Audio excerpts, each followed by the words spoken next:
પોરબંદર હરિમંદિર રમેશભાઈ ઓઝાનો આશ્રમ.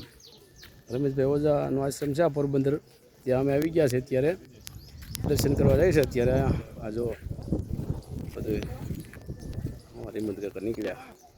આ ગાંધી બાપુનું જો અમે સ્ટેચ્યુ રહ્યું, જબરજસ્ત છે.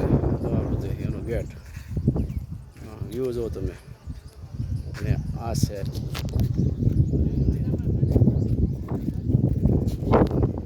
છે હો ભાઈ,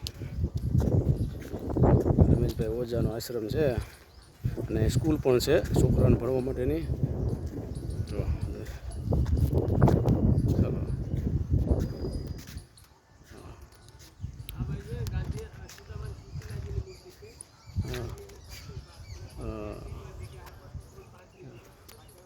ચાલો મંદિરનું એવું જો ખાલી. ચાલો.